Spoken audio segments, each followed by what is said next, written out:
Oi, pessoal. Boa noite. Meu nome é Renata Magalhães, sou jornalista e colaboradora do Nota Terapia.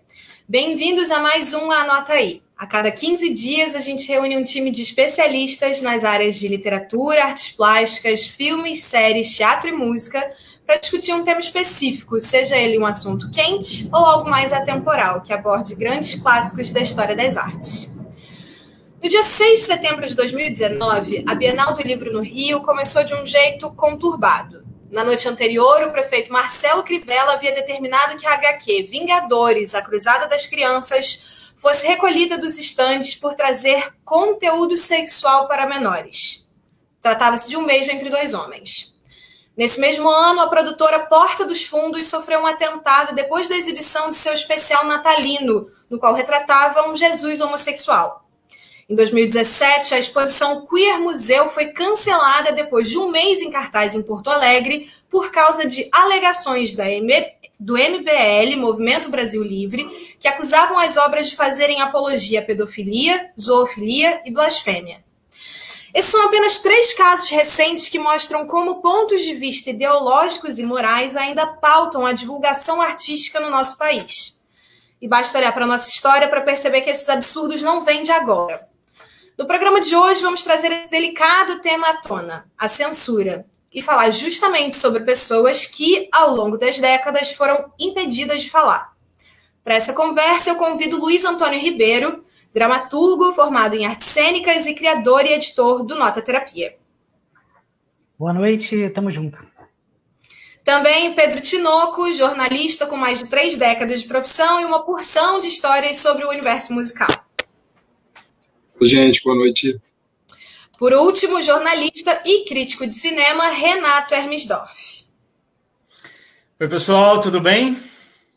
Com o nosso time completo, vamos começar o nosso papo e, ao longo do programa, você pode mandar perguntas e comentários que, ao final, nossa editora Luísa Bertrame vai selecionar algumas para trazer para os nossos convidados.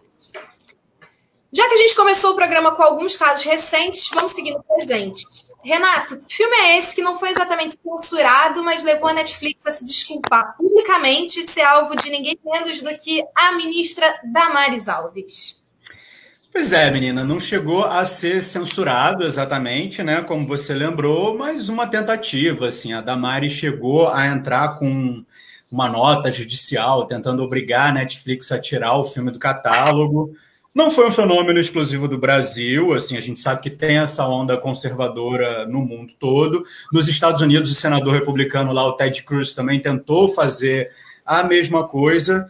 E assim, a bem da verdade, até sair essa notícia de que a Damares estava querendo caçar esse filme, eu não fazia ideia de que filme era esse, eu não sabia que esse filme existia, entendeu? Então, de uma certa forma, eu agradeço essas pessoas assim, por sempre chamar a atenção para obras boas, como nesse caso. Assim. Nem todas, obviamente, são boas, mas essa é.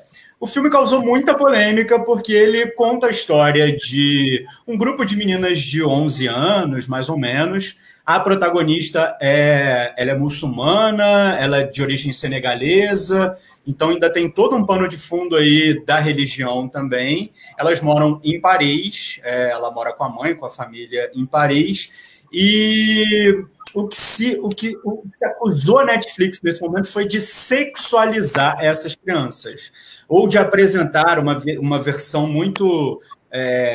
da sexualidade assim muito cedo, né? Uma idade muito, muito nova. E a verdade é que a diretora procurou fazer esse filme exatamente como um alerta, assim, de que essas crianças estão sendo sexualizadas e é bom que a gente preste atenção nisso, né? Então acaba virando o contrário, né? Isso que eu acho muito estranho, assim. O filme que supostamente o filme que é uma denúncia vira supostamente um agressor pela visão dessas pessoas que são muito, desculpa, mas tacanhas. Então, isso que gerou todo esse burburinho, assim, na verdade. Então, eu fiquei muito me perguntando, inclusive, assim, a gente aí, principalmente, não sei, a minha geração cresceu muito vendo Faustão, Banheira do Gugu, e sempre tinha a mulher pelada ali, o biquíni, a bunda na tela, sabe? Isso era muito comum. Então, algumas pessoas eu ouvi falando nessa época que o filme foi lançado, da Netflix, o Lindinhas, que a gente tinha encaretado, assim, alguma coisa nesse sentido.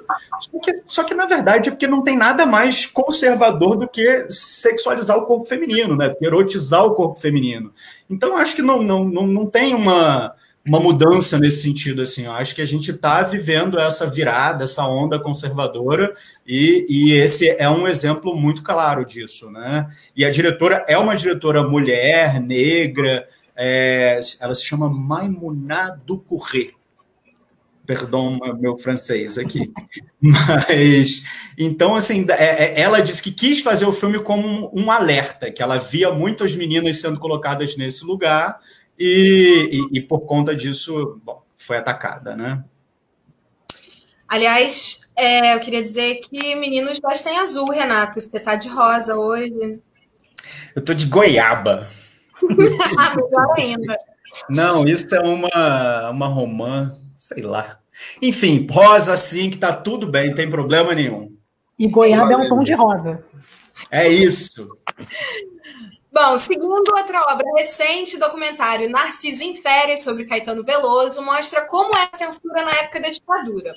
Desde o corte de versos das músicas até uma política opressora que poderia levar à prisão. Pedro, quais são as histórias mais inacreditáveis desse período? Olha, são muitas, né? Partindo do Narciso em Férias, esse documentário aí do Renato Terra, foi exibido no Festival de Veneza, e super bacana. O projeto original envolvia uma pesquisa histórica, imagens de época, coisa e tal, mas o depoimento do Caetano foi tão forte, era costurado pela história da prisão, da famosa história da prisão do Caetano Veloso e Gilberto Gil, ali em dezembro de 68, pouco mais de 50 dias, até 69. O depoimento do Caetano foi tão forte que o filme virou ele sentado numa cadeira contando aquela história inacreditável. E inacreditável porque, como o Renato bem colocou, a gente ainda está convivendo com isso, né? Com essa onda de conservadorismo, com uma certa polarização do que é certo e errado, de gente em posição de poder que se julga capaz de decidir isso, né? A história do Caetano, propriamente dita, é exemplar pelo seguinte, até onde pode ir esse furor censório, né? Essa vontade de censurar, essa necessidade do uso da censura como instrumento de poder ou da prática da censura. Um dos efeitos, dos muitos efeitos ruins de um fenômeno como o da censura, é que começa um certo clima de delação, de disse-me-disse, o que está certo, o que está errado, todo mundo se julga meio censor. A gente já viu esse modelo aí em ditaduras variadas pelo planeta, que não foi diferente. Um jornalista ouviu falar do Caetano num show na Boate Sucata, no Rio de Janeiro, um show com os Mutantes e tudo mais, teria cantado o hino nacional na melodia da Tropicália. E denunciou, esbravejou contra esse assinte, é um símbolo da pátria e tudo mais, babá. Morreu a história. Caetano está em São Paulo, casinha dele, curtindo da vida. Chega um monte de cana dura, levam o Caetano de casa numa noite em São Paulo, botam o Camburão junto com o Gil, levam para o Rio de Janeiro, sem explicar nada, eles passam dias, mudam de cela, mudam de cárceres, sem explicações, sem que familiares, parentes, amigos, mulher saibam muita coisa. E após um período, que eu não lembro agora, de alguns dias, alguém explica para ele por que ele estava em cana. E a coisa vai nesse sentido, ele sem saber se vai morrer, se no filme tem um trecho sensacional que ele começa a ficar em dúvida sobre o que havia existido na vida dele antes. Ele achou que a vida inteira dele era estar preso na cadeia. Um massacre, é uma situação assim terrível. Caetano não tinha diploma superior, então não podia ter um violão na cela. Tem mil detalhes aterrorizantes. E por que a gente está lembrando disso? Por causa de censura. Esse foi a etapa seguinte, né? Como é que você censura? Você proíbe uma canção, você proíbe uma música e tudo mais, ou você prende o artista que está fazendo isso. E prende de uma maneira completamente arbitrária, né? Ele O sensacional do filme, que é Narciso em Férias, é um capítulo do... Ai, gente, estou gagá. Vereda Tropical? Verdade Tropical. Verdade Tropical. Vereda Novela, Verdade Tropical, do livro que o Caetano escreveu. Enfim, esse capítulo foi até relançado aí em cima de documentos que foram recentemente vieram a público, né? E outro trecho sensacional do documentário é que quando ele começa a ler a suposta peça de acusação, ele é acusado de fazer música desvirilizante, a parte da motivação da censura, né? Ele gargalha, agradece, né? Nunca tinha ocorrido a ele, mas falou assim, tá aí, boa ideia, eu acho que eu faço música desvirilizante, faz bem para as pessoas, né? Enfim, eu acho que é um caso exemplar do que a censura atingiu ferozmente a MPB, houve um embate em que a MPB perde em várias ocasiões, Chico, Caetano, Gil, Milton, João Bosco, Aldir, muita gente, que eu vou até falar de outras aqui daqui a pouco, e quem perdeu foi o país, né? Quem perde sempre é a sociedade como um todo. E, Pedro, eu achei uma coisa muito bonita no filme, a maneira como eles resolvem filmar ele, porque é o Caetano sozinho naquele paredão, então é meio Cidade das Artes, parece uma grande cela, né? Sim, ele é preso numa muralha, né? Só com as próprias memórias, assim, ele não tem nada para se ancorar, a não ser a própria cadeira, então eu achei muito forte a maneira que eles resolveram fazer o filme. Não, o filme ficou um resultado sensacional. E recupera muito disso, né? Da tradição oral. O que o Caetano fala é muito visual, né? Então, conforme ele vai falando, você constrói essa história como se fosse um filme mesmo, assim. Isso eu acho bem bonito também. E repete o efeito de uma solitária, né? Que é o cara solitário com as próprias memórias, com a própria história, com o próprio passado, tentando de alguma maneira reparar isso, mas não tem como, porque as memórias elas estão nesse paredão mesmo, né? Ele é obrigado a carregar essas memórias o tempo inteiro. Bom, é impossível também falar sobre ditadura militar e não lembrar de alguns nomes, como o do jornalista Vladimir Herzog, que foi brutalmente torturado e assassinado pelo regime dentro do DOI-CODE, no dia 25 de outubro de 1975. Acabou de fazer 45 anos. Ele se tornou um símbolo da luta pela democracia. Luiz, o seu livro é sobre ele, né? O livro que eu escolhi é esse aqui, As Duas Guerras de Vlado Herzog, do jornalista Audálio Dantas. Vou mostrar bem a capa para todo mundo que quiser. O Audálio Dantas é um jornalista e ele faz um livro sobre uma censura ao jornalismo.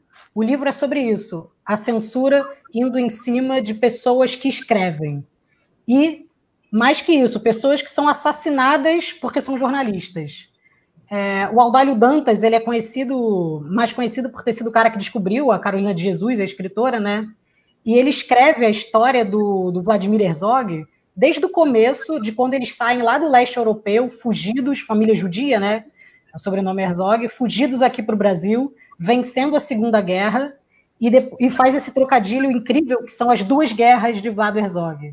E aí o segundo capítulo do livro, que chama A Segunda Guerra, não é sobre a Segunda Guerra Mundial, é sobre a Segunda Guerra que ele vive aqui. É a guerra que acaba por tirar a vida dele. E eu acho que o mais importante de pensar na censura desse livro é porque o livro acompanha, junto com a vida do Vladimir Herzog, que é a vida de um jornalista, a censura ao jornalismo brasileiro. Seguiu o fio. A história é a seguinte, o Vladimir Herzog ele era um jornalista da TV Cultura, e ali na TV Cultura ele fazia uma série de reportagens, e uma das reportagens feitas foi sobre um surto de meningite que tinha no Brasil. O governo da ditadura ficou puto, não podia falar que está tendo surto de meningite, e pediu para eles tirarem aquilo do ar. Ele falou, não, mas está tendo um surto, a gente precisa avisar. Questão de saúde pública, não é questão de direita, esquerda, ditadura, não. É uma questão de saúde. E aí, na época, o chefe, o diretor da TV Cultura é demitido por conta disso, e o Vladimir Herzog assume o lugar dele como diretor da TV Cultura. Ele ali, como diretor da TV Cultura, acaba tendo muita aproximação com pessoas que faziam oposição à ditadura. Ele nunca foi do Partido Comunista, ele não tinha aproximação, ele até frequentou, em algum caso, o Partido Comunista, mas não tinha envolvimento nisso. Tem até uma anedota que é boa, que ele diz que a aproximação dele com o Partido Comunista é porque só havia o Partido Comunista e a Igreja Católica como oposição à ditadura. Como ele era judeu, ele só podia ir para o Partido Comunista. E aí ele era chefe lá ali na TV Cultura, e um dia ele vivia num embate constante, né, sobre publicações de matérias, e uma vez eles fazem um ciclo de matérias, de uma semana mais ou menos, sobre conflitos rurais, conflitos sobre terra. A nossa discussão toda sobre a Amazônia, ele fez uma reportagem sobre isso. Não tinha a ver com reforma agrária, mas era assim, disputas de terra, pessoas se matando por conta de terra. Ele faz essa matéria sobre isso e, simultaneamente, a linha dura estava tentando apertar ainda mais a ditadura. Por quê? Porque estavam acusando o Geisel de ser frouxo com os comunistas.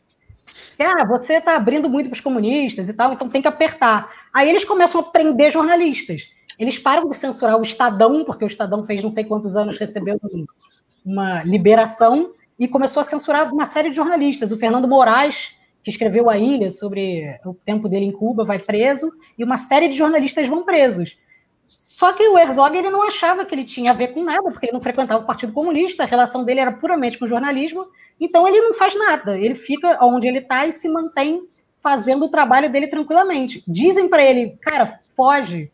Ele resolve não fugir, porque ele acha que ele não tem envolvimento nenhum, e diz que vai pessoalmente lá ao DOI-CODE para prestar os esclarecimentos que eles estavam pedindo.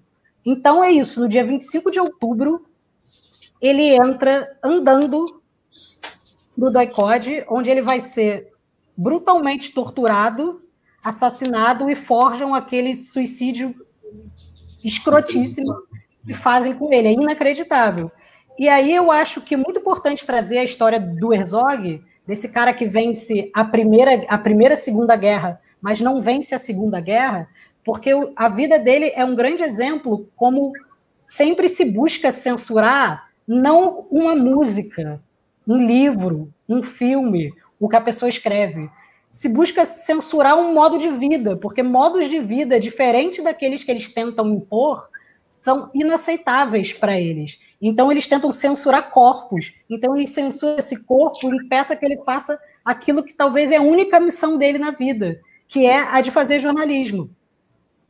E esse corpo, ele é assassinado, mas ele se torna um símbolo de toda a luta contra a democracia, contra a ditadura. Então, ali começa a abertura democrática.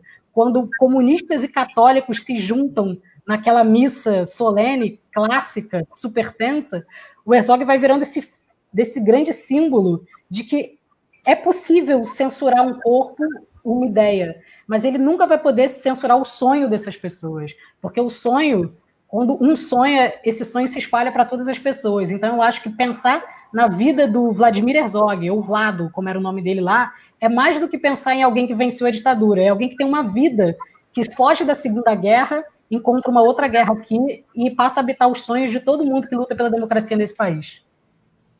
Lindíssimo esse eu tenho certeza que bateu pesado nos três aqui, que somos jornalistas, né? Então, ouvir essas histórias realmente... Legal o que o Luiz falou, importantíssimo, porque fala que eu tentei falar ali das dimensões dessa violência que é a censura, que pode começar de uma maneira amparada, um certo conservadorismo da sociedade e tudo mais, mas num extremo leva a isso, a prisão e morte, né? Você me lembrou de uma coisa que eu ia falar, também não comentei. O Caetano é preso dias depois da promulgação do ato institucional número 5, de 13 de dezembro de 68. É um marco do recrudescimento da ditadura, a ditadura escancarada, né? Como o Hélio Gaspari bem definiu, quando assim, não tem mais desculpa, não tem habeas corpus, posso prender, matar e arrebentar, baseado nesse artigo aqui que a gente acabou de parir e assinar aqui meia dúzia de ministros. Quando o AI-5 é promulgado, um pouco antes dele, tinha todo um arcabouço legal para se arquitetar uma censura oficial. Era para existir um Conselho Superior de Censura, 68. Houve uma legislação criada para isso. Com o AI-5, esqueceram disso. Esse Conselho Superior de Censura ele só vem a ser regulado em 79, 11 anos depois, porque não precisava. Entendeu? Exatamente. O sonho dourado do Bolsonaro. Você não precisa mais de lei. Constituição, de regras. Você faz o que você quer porque você está no poder. Foi o que aconteceu ali e que levou à prisão do Caetano, à morte do Vlado. E é por isso que é bom a gente contar essa história agora, né? Sim. E é isso, a censura muitas vezes está ligada a uma ideologia também, né? Porque se acusa muito ali pelo outro lado de serem ideológicos, mas existe uma ideologia por trás da censura também. Estava pensando até no caso do Lindinhas, eu acho que tem uma contextualização bem interessante do filme, que assim, é óbvio que as meninas ficam soltas aí, sem supervisão, isso é culpa dos pais, os pais estão ausentes. Então, isso é inegável. Só que, assim, o filme mostra que os pais estão ausentes porque muitas vezes eles precisam de 2, 3, 4 empregos para poder sustentar a família, sabe? Então, assim, é uma bola de neve que essas pessoas que estão no governo atualmente querem defender esse tipo de estrutura, né? Então, é nocivo, assim, é um pouco maléfico nesse lugar, né? Eu queria um regime que é muito autoritário, que deixa esses corpos livres. É isso, a pessoa precisa trabalhar e deixa o corpo livre e depois quer moralizar ele. Porque tem que moralizar em cima, porque tem que capitalizar em cima do corpo de outras pessoas. Pesquisando, principalmente esses casos mais recentes que eu trouxe no início, muitas matérias, reportagens, levantavam também esse questionamento. Isso é censura ou isso é a tentativa de uma imposição de uma ideologia religiosa? É complicadíssimo. Isso aqui no Brasil é muito difícil, né? Supostamente um Estado laico que não é bem assim que funciona na prática. Outro livro curioso, se é que dá para chamar assim, é Eu Não Sou Cachorro Não, com histórias sobre a censura, a música brega brasileira, escrito por Paulo César de Araújo, que, aliás, acabou depois sendo censurado como autor também. É isso, Pedro? A ironia da coisa, né? Ele é autor, ele escreveu esse livro, Eu Não Sou Cachorro Não, justamente sobre a relação entre o pessoal de música. Ele tem a música popular brasileira e ele lidou com o pessoal da música mais popular brasileira ainda, né? Que é a música dos chamados brega, cafona, Valdir Soriano, Benito de Paula, Nelson Ned e o grande Odair José, sobre quem eu quero me deter um pouquinho mais. Amo o Odair José. Mas do Paulo, você assumiu esta paixão, eu curto pra caramba também.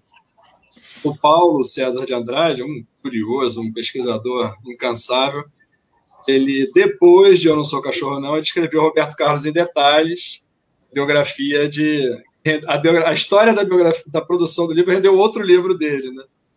Porque ele enfrentou a censura do próprio rei e uma briga travada na justiça que chegou ao Superior Tribunal Federal.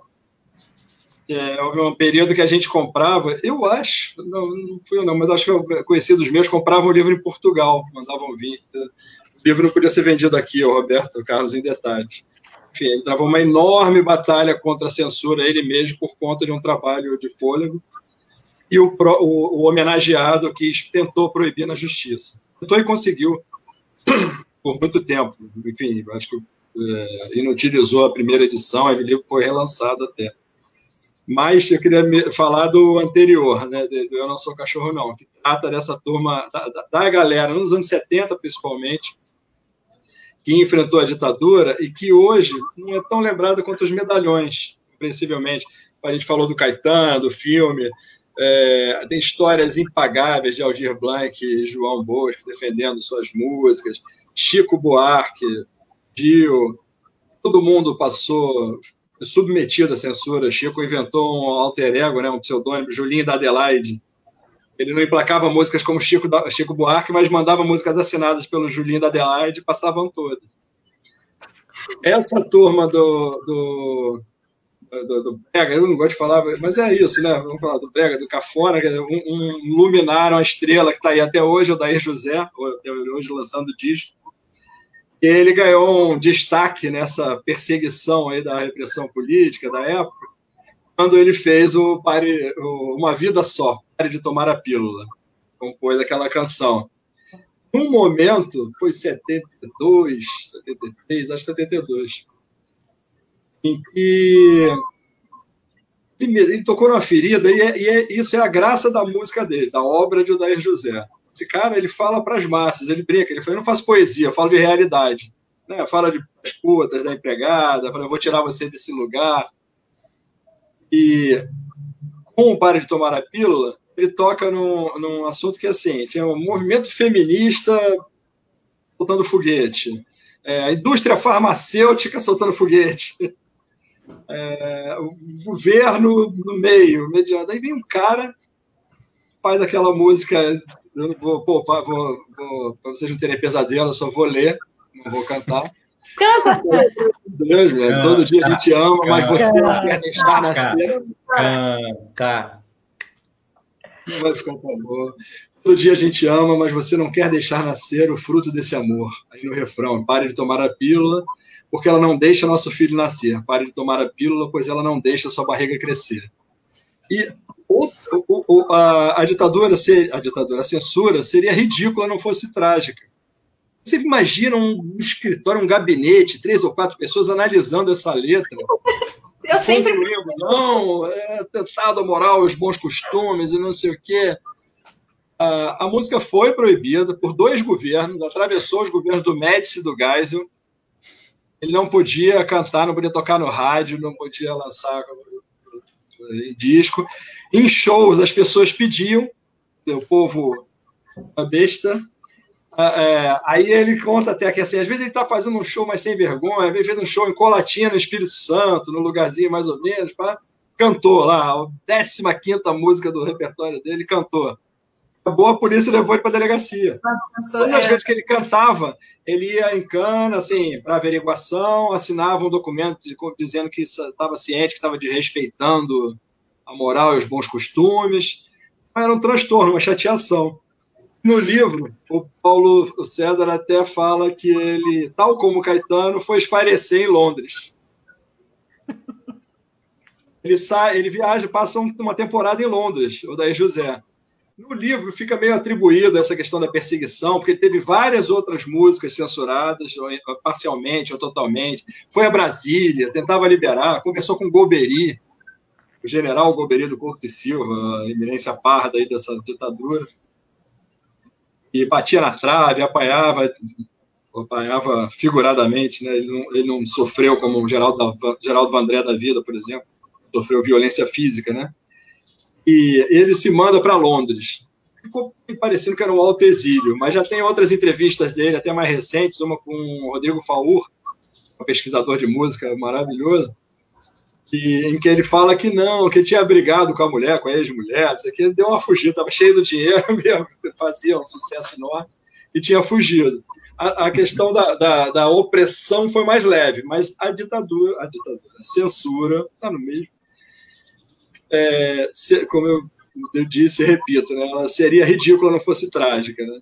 Acho que o Odair é um bom exemplo disso, assim, do ridículo da situação. Eu fico imaginando eles lendo a letra para Eu censurar, sempre imagino isso também. mas achando que tem alguma coisa cifrada ali, pare de tomar. Será que pílula é... O que ele quer saudade, dizer? Guerrilha? Eu acho que eles não tinham essa inteligência, na verdade, de achar que era cifrado, porque aí o Chico, quando fez lá o pai afasta de mim esse cálice, que era um cálice no sentido do cala a boca, né? Passou, falaram, não, o cara agora tá fazendo música religiosa, vamos liberar aí, vamos deixar. Passou. O Renato me lembrou de uma história legal, que junta Caetano e Odair José, não só por Londres, eles não têm só Londres em comum. O Caetano, em 73, tem um festival, cara. Toda hora eu esqueço, eu tô cansado. É o Fono 73, né? Eu nunca lembro se é Fono 72 ou Fono 73, o nome do festival. Fono 73 é o festival da Fonogram. É um festival do orgulho da Fonogram. Eles tinham todos os artistas do Brasil na companhia, só faltava o Roberto Carlos. E aí fazem um grande festival. Nesse festival, quando Gil e Chico cantam Cálice, cortaram o microfone. Ele xinga pra cacete e tudo mais. Nesse mesmo festival, o Caetano leva o Odair.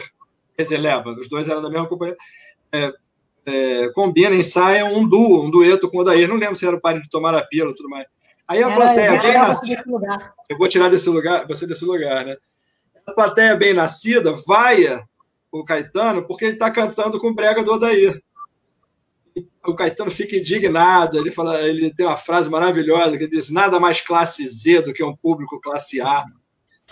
E tudo da vida, né, com essa reação. Então, assim, não é uma censura, é uma burguesada num show da companhia de disco e tudo mais, aí, nossa, não gosto desse cara, vou vaiar. Né? E a censura do Odair José, eu acho que tem uma coisa diferente, que é uma censura de classe também. Porque ele faz músicas para uma outra classe com outro tipo. Tipo, você vê que tanto Pare de Tomar a Pílula quanto Eu Vou Tirar Você Desse Lugar tem a ver com sexo. Eu estava pesquisando coisas para fazer aqui, é que eu não consegui parar para ler. Uma das maiores escritoras censuradas na época era uma mulher chamada Cassandra Clark, que escrevia livros eróticos. Ela tinha todos os livros censurados. Ela escrevia e censurava automaticamente. Porque ela está falando de sexo. E não se podia, principalmente para massa, você vende e fala de sexo, não pode. Quem faz, né? Ela foi a autora mais censurada na ditadura. Se eu não me engano, acho que foram 33 de 36 livros censurados. Alguma coisa assim, nesse nível.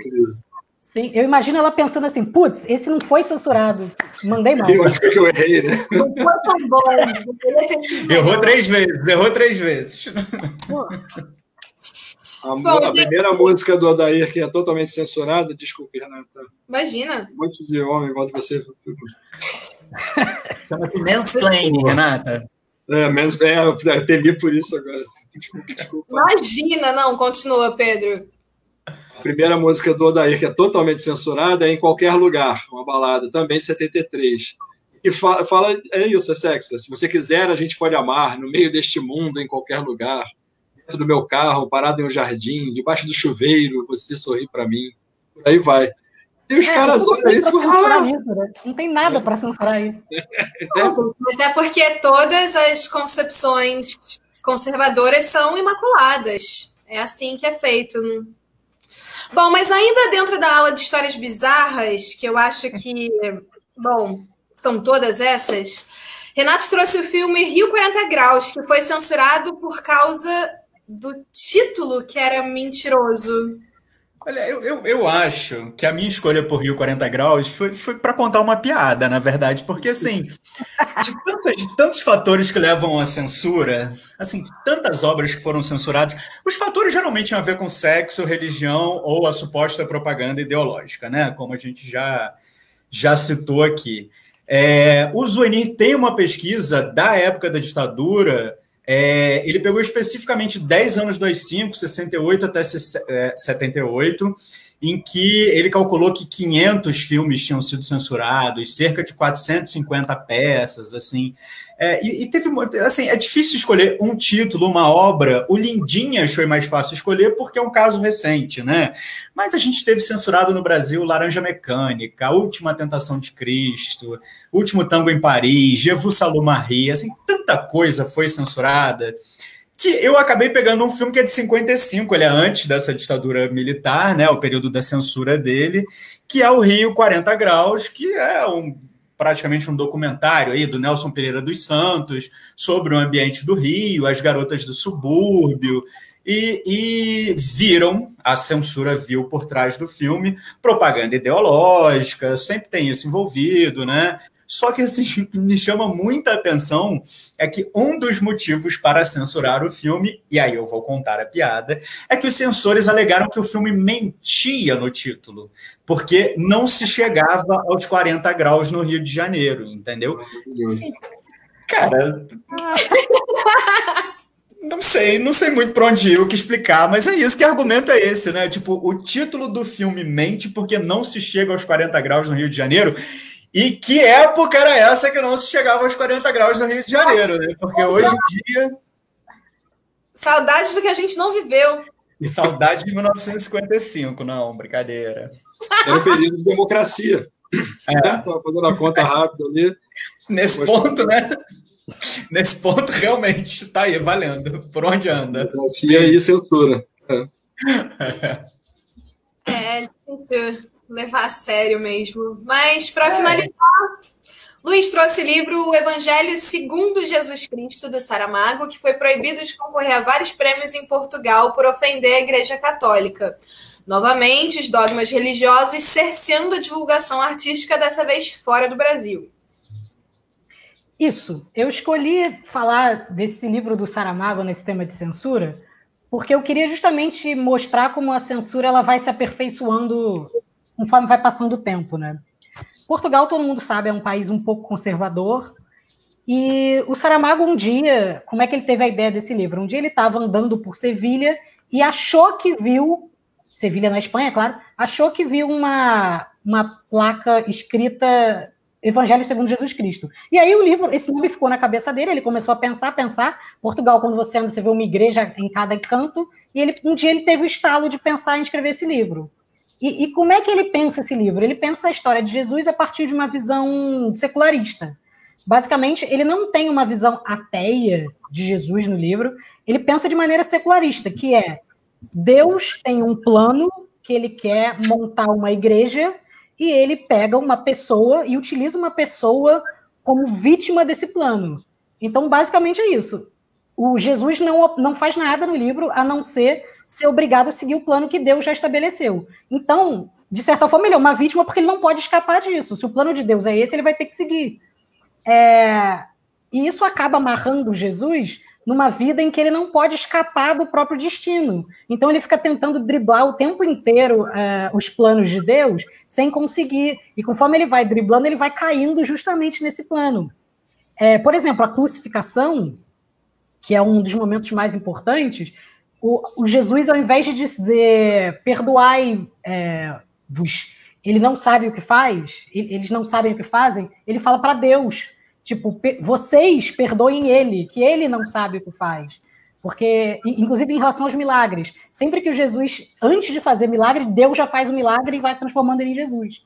Então, o Saramago ele vai contando essa história de modo que Jesus e Judas vão sendo duas vítimas desse plano que é para montar uma igreja.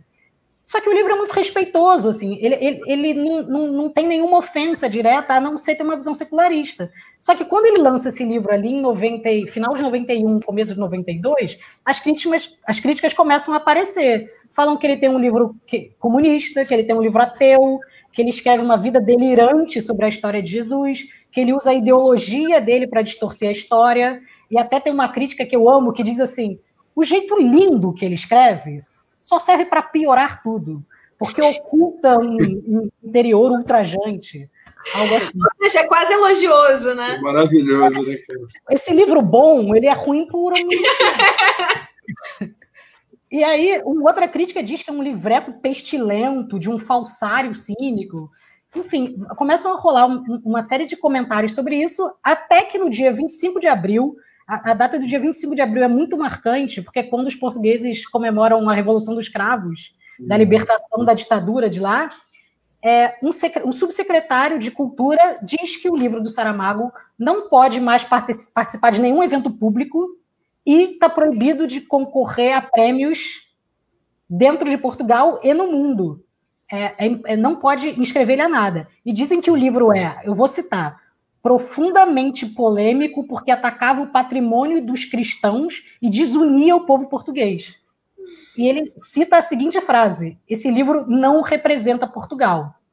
O Saramago, dizem que quando o Saramago recebeu essa notícia, ele riu, ele achou muita graça, mas depois ele começou a ficar muito triste, porque ele não queria que o livro dele ofendesse ninguém.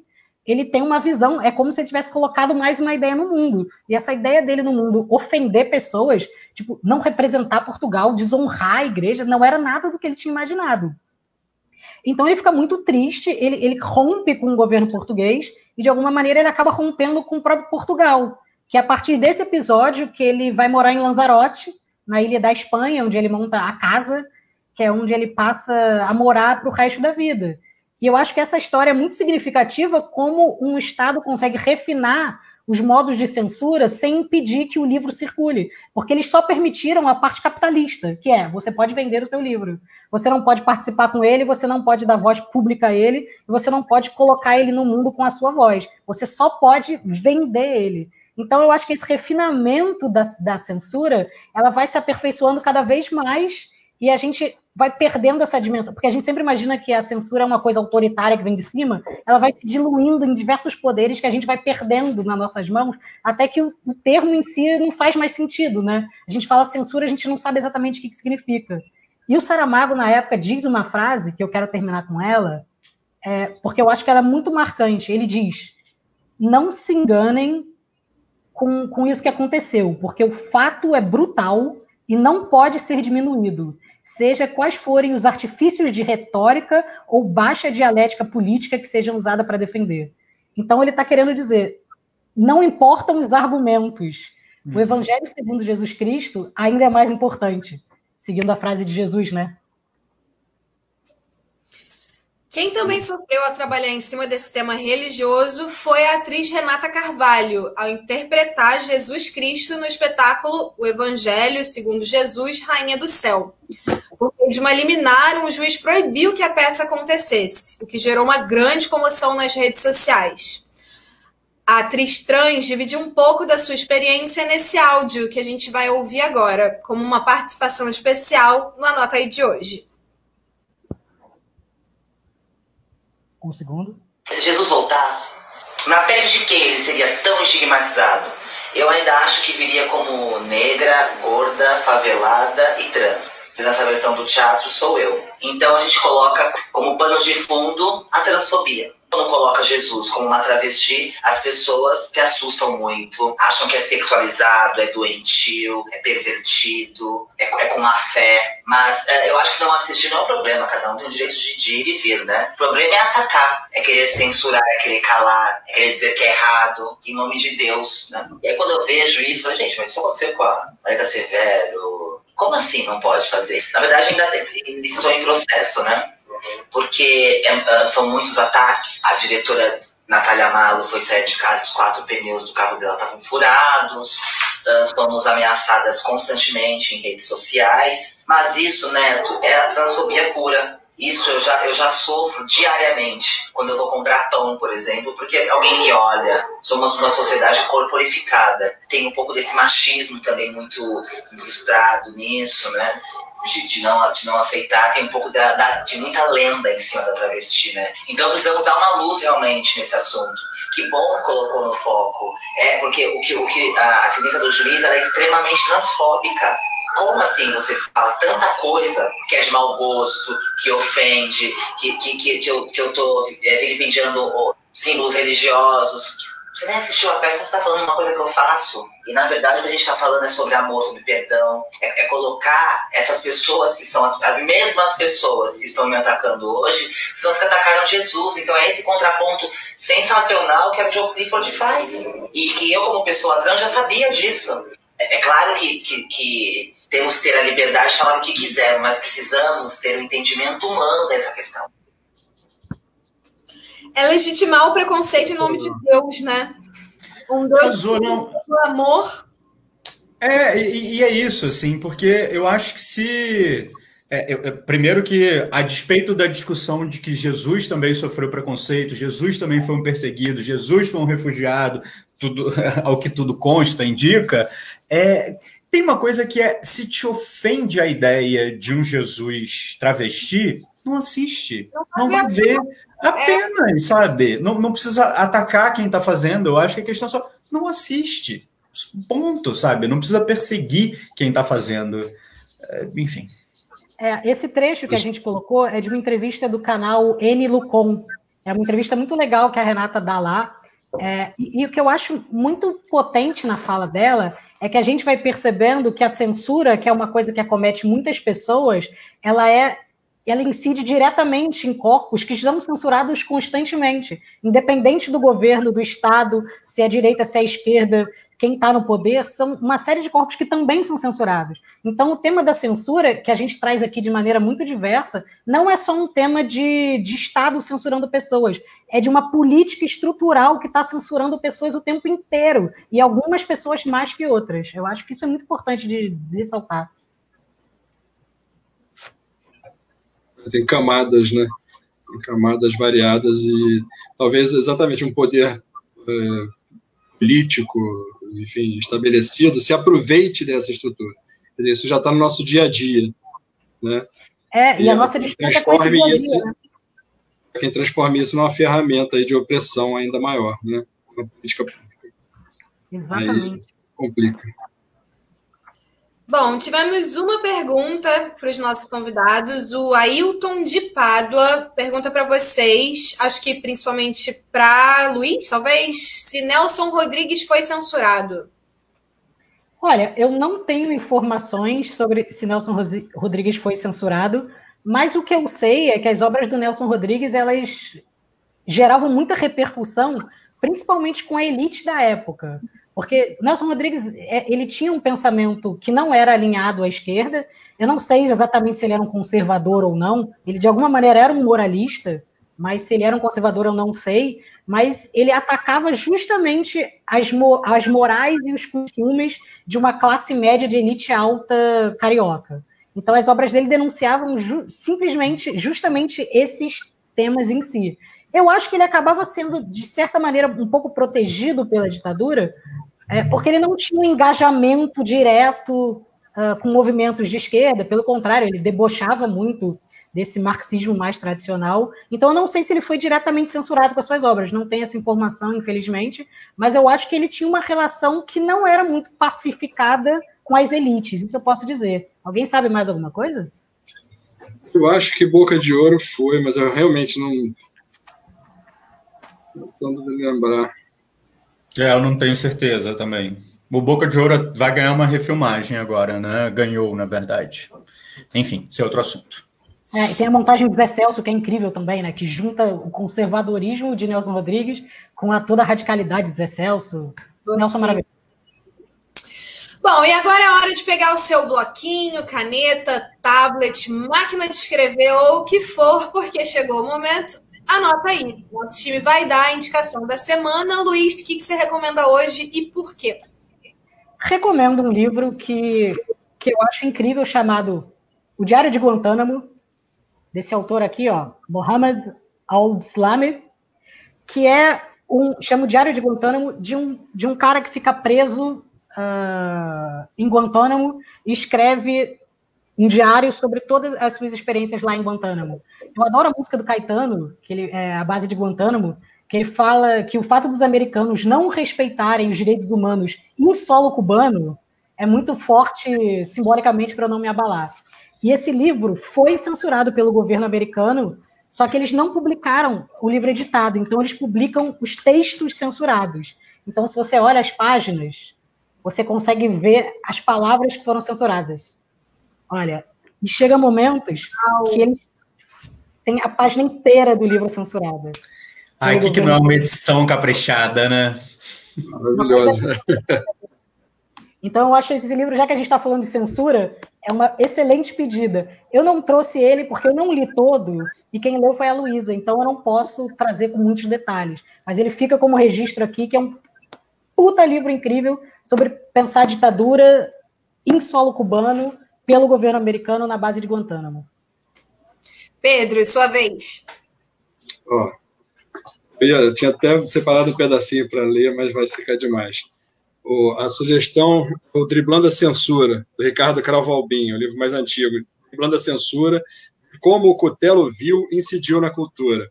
O Ricardo Cravalbin foi diretor do primeiro diretor do Museu da Imagem do Som, é um cara ligado à cultura, tem o Instituto Cravalbin lá na Urca, uma vasta coleção, um pesquisador de música enorme. Ele participou desse Conselho Superior de Cultura a partir da sua promulgação ali em 79, 80, e é curioso que o Conselho ele tinha alguns dos seus membros, entre os quais o próprio Ricardo, e que estavam ali fazendo a defesa das obras atacadas pela censura, entendeu? Então tem relatos, quando eu falei daquilo que seria ridículo não fosse trágico, tem relatos de um ridículo aqui inacreditável. Tinha uma análise de Beth Frígida. Se você quiser, você pode ler o trecho que você quer, a gente tem um tempinho. Eu fiquei todo comovido, eu vou ter que achar ele aqui. Porque aí eu fiquei comovido, balancei, desmarquei. Segura então, vai procurando, dá a sua dica. E a minha dica não tem nada a ver com censura, não recebi esse memorando. Não, pode ser sobre tema. Bem-vindo. É o momento. Gente, é porque, na verdade, eu tô vendo eu estava relutando para ver Succession, que é uma série da HBO, é uma série do Adam McKay, que é o cara da Grande Aposta, sobre o universo rico, corporativo de sucessão.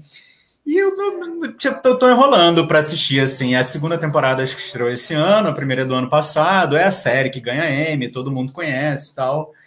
Mas, assim, eu estou absolutamente viciado. Eu não consigo parar. Eu não terminei ainda. E aí eu não consigo parar de ver, eu não consigo pensar em outra coisa. Estou emendando um capítulo no outro. Então, assim, a minha dica é Succession, da HBO. Falando sobre famílias fucked up, né? Essa é um exatamente exemplo. É para ver a elite se batendo cabeça ali, uma galera que, nossa. Aí tem uma hora que você fica assim, porque é bem shakespeariano. Então, e tem uma hora que você fica, nossa, mas o pai tá sendo tão sacana com o filho. E aí você entende que o filho foi sacana por causa da criação do pai. É assim, é Shakespeare, é incrível, é muito bom. Achou, Pedro? Achei. O livro é um diário dessa rotina de embates do Ricardo Cravalbim no Conselho Superior de Cultura.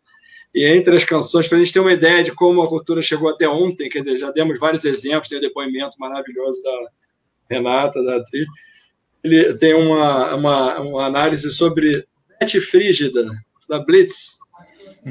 A música foi censurada no começo dos anos 80.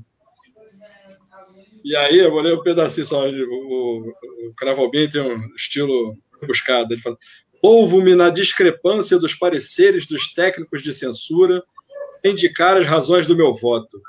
Com efeito, as razões censórias incidem sobre ação sexual e homossexualismo. Razões censórias, contudo, emitidas por outros pareceres de primeira instância, indicam interpretações exatamente contrárias. Usando com atenção ambas as interpretações, não encontro razões suficientes para confinar a música. Até porque a característica básica da peça é de pura brincadeira, de pura troça, não sei o que, daí por aí vai. É isso. Imagina isso, assim, 18 senhores de paletó e gravata debatendo Betty Frígida. Incrível. E com essa... Não ia dar certo, né? Com essa, a gente vai chegando ao fim do nosso programa sobre censura. A gente sabe que esse é um tema difícil, ainda que pareça tudo uma grande... Oi? Deixa eu só falar uma coisinha antes do encerramento, Renata. Claro. Uma besteirinha, uma trívia. Mas quando eu estava pesquisando sobre o Je vous salue Marie, do Godard, foi censurado no Brasil também, em vários lugares do mundo, né? 85, né? E mostra a Maria Madalena. Ela trabalhava num posto de gasolina, não era isso? Se não me falha a memória. Mas, enfim, que é dentro desse aspecto religioso aí que a gente falou, o Luizinho citou o Evangelho segundo Jesus Cristo, então mostra essa relação, Jesus, Maria Madalena, tal, não sei o quê. E aí eu descobri, porque o filme ficou muito tempo censurado no Brasil, e aí eu descobri que em Eduardo e Mônica, a música da Legião Urbana, a hora que eles falam o Eduardo não sei o quê, mas a Mônica preferia ver o filme do Godard, tem essa parte. O filme do Godard era Je vous salue Marie, que depois de tanto tempo estava sendo exibido, depois censurado por tanto tempo. Então é só essa informação que eu gostaria de dividir com vocês. E a censura deu para esse filme uma publicidade enorme, né? Enorme. O filme é meio chato. Exato. Eu acho maravilhoso que é o que o Renato falou logo no início, né? Tem esse outro lado de que muitas obras teriam projetos, enfim, teriam passado batido se não fosse a atenção que eles deram, né? Desse. Teria sido uma exposição pequena em Porto Alegre e tomou proporção que tomou, veio para o Parque Lage, no Rio de Janeiro, porque chamaram a atenção dela, né? E o mais doido, e aí é um trocadilho, é uma piada, que as pessoas censuram quando sexualiza e depois querem censurar até a frígida, né? Então você não pode nem ser sexualizada, nem ser frígida. Então, ali era um impasse. Eles devem ter analisado profundamente essa... Você não tem nenhuma saída. Você vai ser censurado com o seu corpo de qualquer forma. Não pode tomar pílula, mas ao mesmo tempo tem que tomar, né? Então... não tem lógica. É um processo cego, né? Interessante que a gente está falando de brincadeira, mas é isso, é um processo que não leva a lugar nenhum, né? Isso é uma ferramenta de poder, de opressão, Vazia, né? estéreo. É justamente o que eu ia dizer, que a gente consegue achar graça, a gente consegue rir porque são absurdos, mas na verdade não tem absolutamente nada de engraçado. E por isso, a gente sabe que é um tema difícil, mas a gente decidiu trazer porque é um assunto que precisa ser trabalhado para que estejamos sempre atentos e fortes. E que casos como esses narrados hoje, comentados aqui, não aconteçam mais, ou pelo menos, se acontecerem, receberem bastante atenção e serem repudiados. Nosso programa entra em formato de podcast no Spotify, então siga o perfil do Nota Terapia por lá e minha querida equipe, agradeço demais pela contribuição de vocês. Vou pedir para vocês se despedirem e dizerem para o pessoal onde eles encontram os conteúdos de vocês. Luiz? Eu estou no Nota Terapia, de todas as redes sociais do Nota Terapia, postando coisas o dia inteiro. E tô nesse arrobinha aqui, ó. Sempre quis fazer isso, nesse arrobinha aqui, ó. @zil.ribeiro. Com muitas fotos de meu gato Chicó. Me achem lá. Pedro? Tô aqui, né? Eu sempre digo isso assim, né? Tô aqui. Eu escrevo as bobagens no Instagram, né? Você sabe, tem o meu próprio pessoal, onde, enfim, meu trabalho jornalístico ali, busco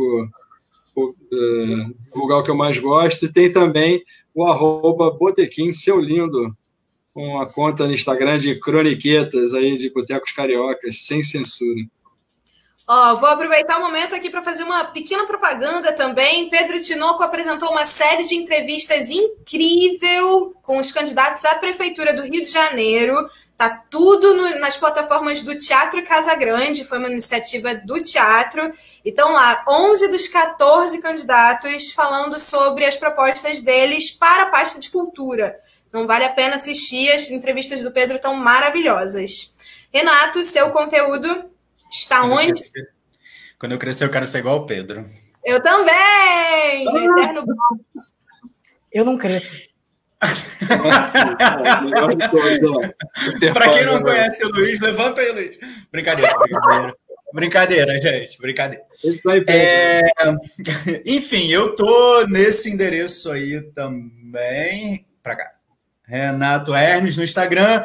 Gravo vídeos lá sobre cinema, série, que eu publico todos os sábados. Também faço algumas críticas, comentários, TBTs, enfim. É só acessar ali.